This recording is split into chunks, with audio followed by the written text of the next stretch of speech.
Shalom, Shalom, this is Yair Davidiy speaking to you from the land of Israel. Today we're about to speak about the prophecy of Zechariah. Zechariah was one of the minor prophets. He's called one of the minor prophets because his book was shorter than the major prophets, shorter than the books of Isaiah, of Yirmiyahu, Jeremiah, of Ezekiel.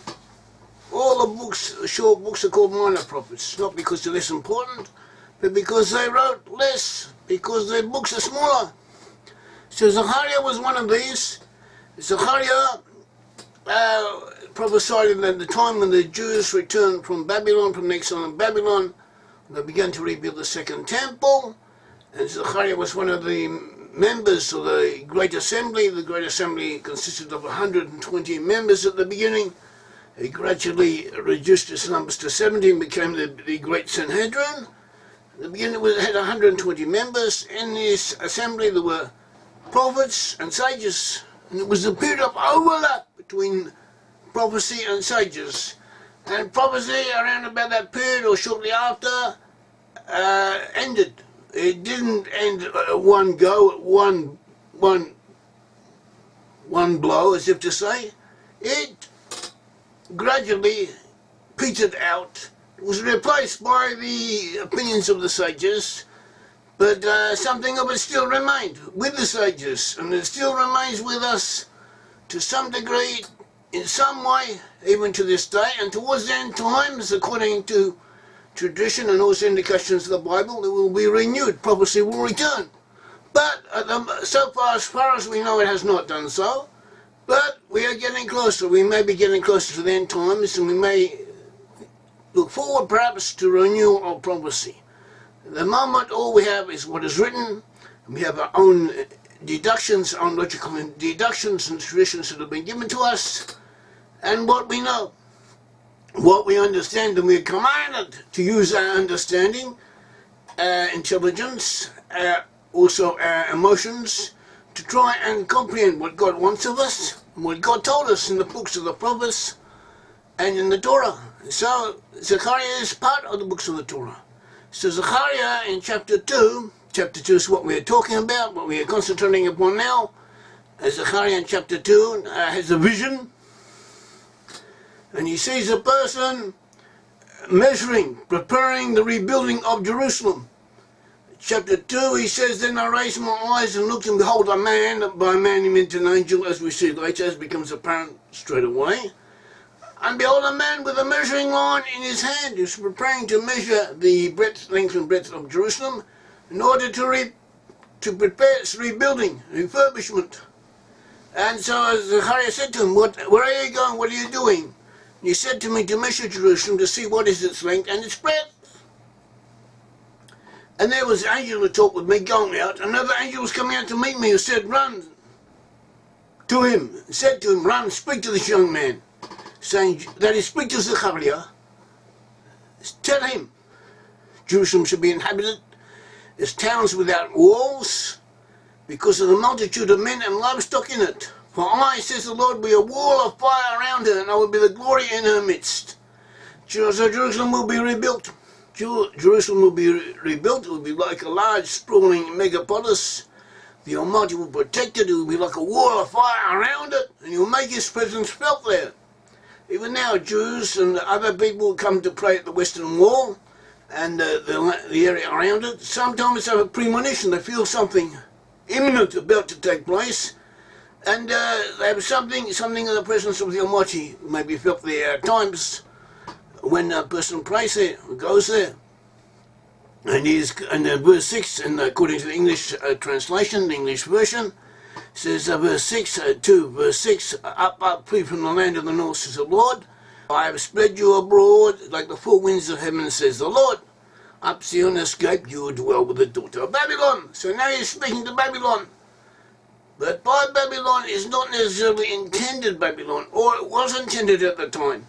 There's a principle of prophecy. The prophets spoke in terms of their own times, of what they saw, or what they themselves experienced, and they have a message for their own times. That is what the prophets did. They gave a message pertinent to their own times.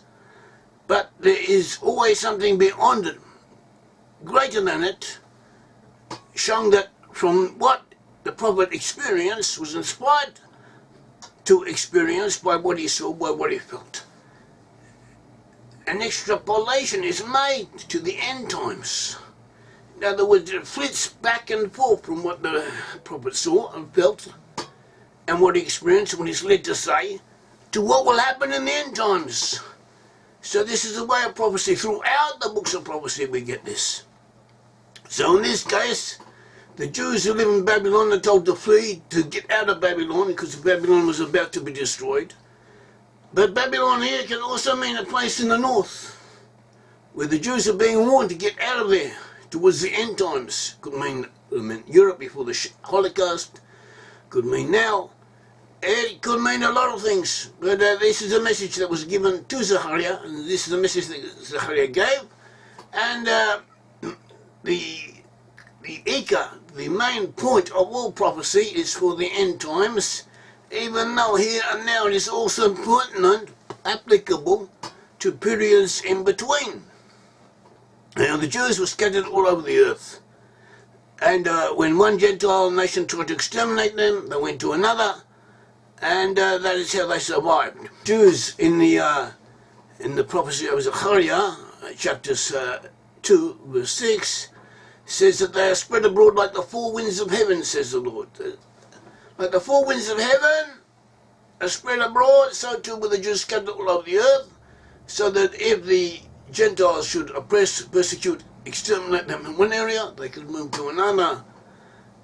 And according to the sages, they also said that the world needs them in the same way as we need the winds and the air and the ecological influence of the winds in order to survive.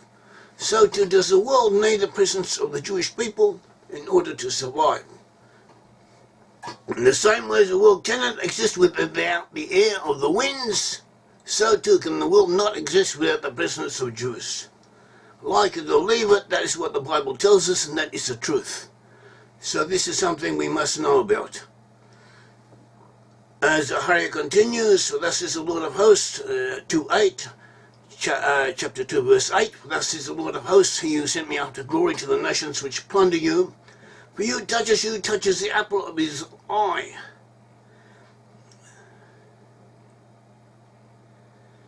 The Zechariah is being sent.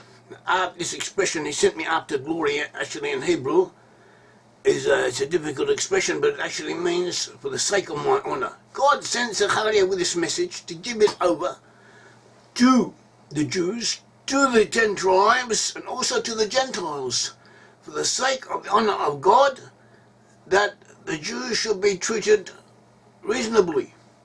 They should not be abused, they should not be persecuted, they should not be downtrodden, and they should not be disliked. And this is the honor of God Almighty. Like it or not, this is what God says in the Bible. Now, this is what we have. You have to face up to it, and you have to realize it and interpret it and internalize it.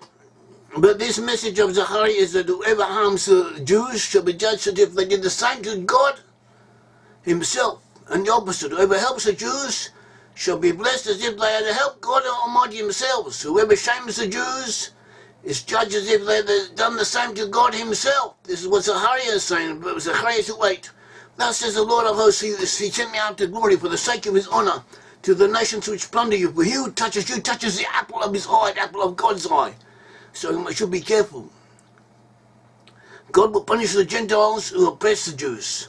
This is repeated throughout the Bible. One of the relevant passages is to be found in Ezekiel 25. This is what the sovereign Lord God says. Because Edom took revenge on Judah and became very guilty by doing so, therefore this is what the sovereign Lord says. I will stretch out my hand against Edom, kill both man and beast. I will lay it waste, and from Teman to Dedan they will fall by the sword. I will take vengeance on Edom by the hand of my people Israel, and they will deal with Edom in accordance with my anger and my wrath. They will know my vengeance, declares the sovereign Lord. So, Ezekiel is here saying that a portion of Israel, not the Jews, but another portion of Israel, meaning the lost 10 tribes, will take revenge on the Gentiles who persecuted the Jews.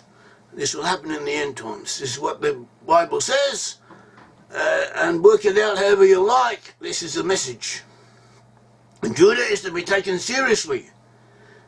Now, lost 10 tribes, we speak of the lost 10 tribes. We find the lost 10 tribes amongst Western peoples.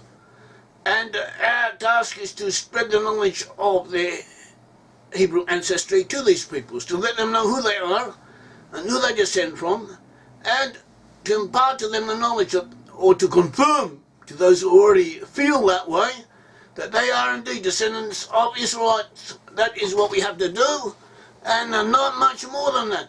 We understand, and the Bible also says that the same, that the lost 10 tribes do not have to become Jews. They do not have to copy Jews. They have their own way.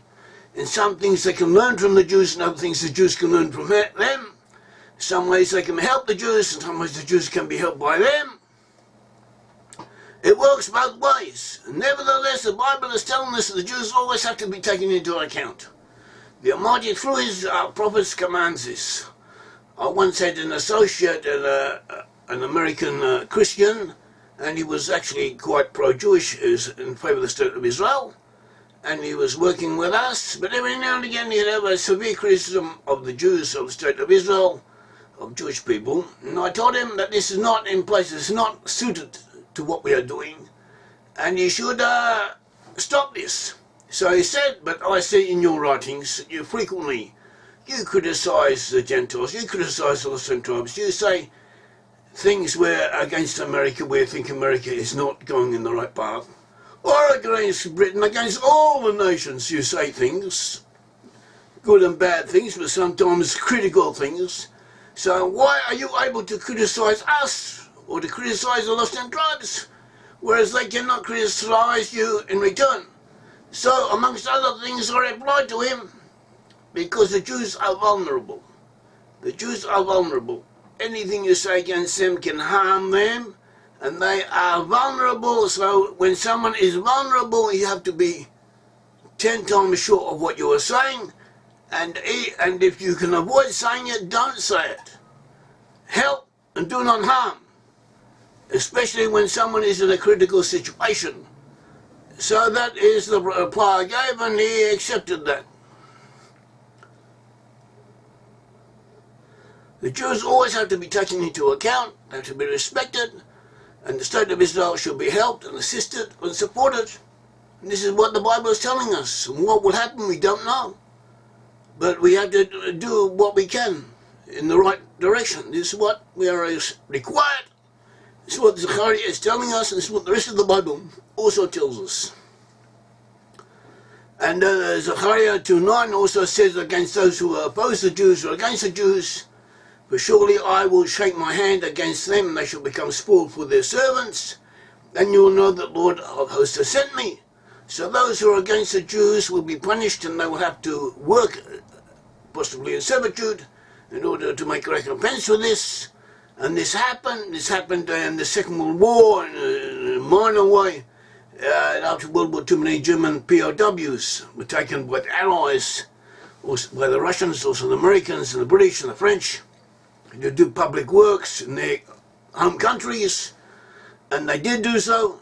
And but on the whole, they got off relatively lightly. They weren't treated as badly as they treated others. Actually, some of them benefited from the experience, and they themselves admit that they got off reasonably well, even though there were those who suffered along the way. Similarly, the Arabs in 1948, 1967, also after that 1973, the Yom Kippur War, and even now, the Arabs keep on trying to destroy the State of Israel. They want to persecute the Jews, as they did when the Jews were in a minority in their countries. They want to kill the Jews. They feel demeaned that they have to not be rulers over the Jews, and they want to do a lot of bad things to the Jewish population. And they believe that they have a duty to do so. And several times they tried to destroy the Jewish state, and they were defeated. And as a result, in some areas the Jews took over their lands, took over their townships, and settled in them. And the Arabs themselves later came back to work for the Jews.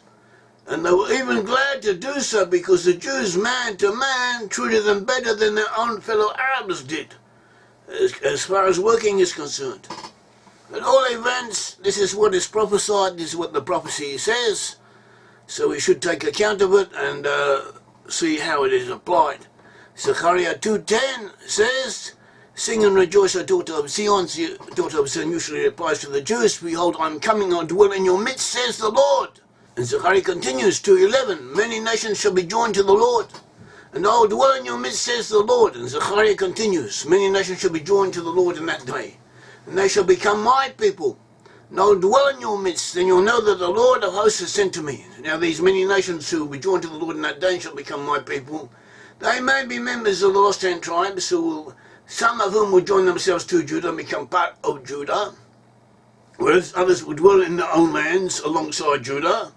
And they also may be, as other prophecies indicate, from the Gentiles of non-Israelite origin who will attach themselves to the Jewish people and come up to Zion and dwell in Jerusalem together with the rest of the Israelites. As Ezekiel says, the others say, as mentioned several times throughout the Bible.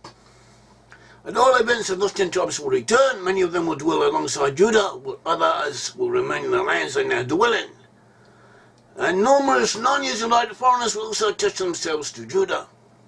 And the Lord, 12, and the Lord shall take possession of Judah as his inheritance in the Holy Land, and will again choose Jerusalem. "Be silent, all flesh, before the Lord, for he is aroused from his holy habitation." In other words, the Almighty will again make his presence felt in Jerusalem. We don't know how this will take place, when it will happen, how it will happen.